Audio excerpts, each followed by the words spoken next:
नमस्कार। कैसे आनंदपूर्ण लंबा जीवन जिएं?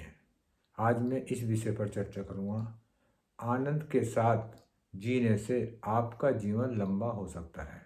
मन और हृदय यदि हम वास्तव में खुले रखते हैं तो आनंद सहज और आसान तरीके से आपके साथ आ जाता है। रोज़मर्रा की ज़िंदगी में आई हुई आपाधापी आई हुई आपाधापी हमारे सेहत और दैनिक जीवन पर गहरा असर पड़ती है, क्योंकि रोज़मर्रा की जो हम जीव हमारे क्योंकि रोज़ जीवन में जो आपाधापी रहती हैं उसका हमारे शरीर पर बहुत असर पड़ता है। हम क्रोध को पकड़े रहते हैं। हम और आप क्रोध को पकड़े रहते हैं। जिन लोगों से हम प्यार करते हैं, यदि हम उन पर क्रोध करते हैं तो उसका असर हमारे मन और तन पर ज़रूर पड़ता है। क्योंकि कहावत ये है कि क्रोध जो है, एक तो इंसान की बुद्धि को खा जाता है और इसका असर तन और मन पर भी पड़ता है।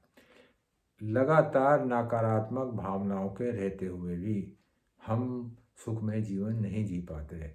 नकारात्मकता हमारे जीवन को प्रभावित करती है और उसका भी असर हमारे तन और मन पर पड़ता है। अकेलापन अकेलापन एक वो बीमारी है जो इंसान को ख़त्म कर देती है। यदि हम अकेलापन महसूस करते हैं तो उसका असर हमारे जीवन पर बहुत पड़ता है।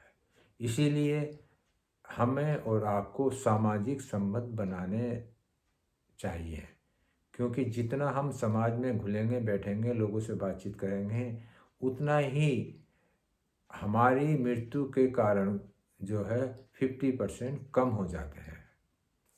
अकेलापन से अकेलापन से अकेलापन हमारे शरीर पर उतना ही असर डालता है जिस प्रकार हम एक दिन में 15 सिगरेट पीकर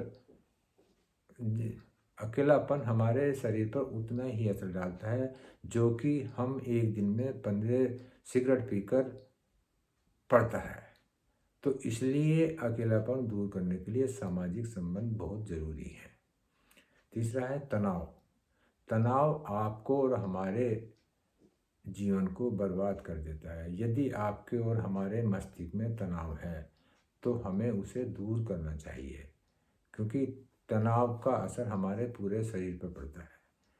तनाव को दूर करने के लिए मैं आपको 4 बातों पर ध्यान देने की आग्रह करता हूँ। नंबर 1, यदि आपको और हमें तनाव है तो आप प्रातःकाल उठकर 5 मिनट का ध्यान जरूर करें। नंबर 2, प्रातःकाल उठकर बाहर जाकर सैर जरूर करें। नंबर 3, जब भी आपको कभी समय मिले तो आप हंसाने वाली कॉमेडी जरूर देखें। और नंबर 4 है, आपको और हमें रविवार के दिन अपने परिवार के साथ खाना जरूर खाना चाहिए। वैसे तो यदि संभव हो सके तो रोज़ ही परिवार के साथ बैठकर खाना चाहिए, लेकिन यदि ऐसा संभव नहीं है तो एक दिन रविवार को हमें परिवार के साथ खाना बैठकर खाना चाहिए और उस समय आपस में चर्चा करनी चाहिए सेहत पर या सामाजिक या किसी भी प्रकार की, जिससे आपके मस्तिष्क में उत्पन्न तनाव दूर हो जाता है और उसका असर आपके शरीर पर कम पड़ता है। यदि हमारे मन में तनाव है तो उससे हृदय रोग, मधुमेह और स्ट्रोक की संभावनाएं अधिक बढ़ जाती हैं। अधिक सामाजिक संबंध बनाने से ये समस्याएं दूर हो सकती हैं और आप और हम अपना लंबा आनंदपूर्ण जीवन जी सकते हैं। इस वीडियो में मैंने थोड़ी सी चर्चा करी है हम आनंदपूर्ण जीवन कैसे जिएं। यदि आपको इसमें कुछ चीज़ अच्छी लगे, कुछ बातें अच्छी लगें तो आप ग्रहण कर लेना। यदि आपको अच्छी ना लगे तो आप भूल जाना। और इसके साथ ही मैं अपनी वाणी को विराम देता हूँ और हमेशा की तरह ईश्वर से यही प्रार्थना करता हूँ कि मेरे मिलने जुलने वाले संगी साथी जहाँ भी रहें अपना जीवन आनंदपूर्ण जिएं और लंबा जिएं। और आपको वीडियो अच्छी लगे तो आप मेरे चैनल को सब्सक्राइब कर सकते हैं। इससे भी एक प्रकार का आनंद प्राप्त होता है। नमस्कार साथी।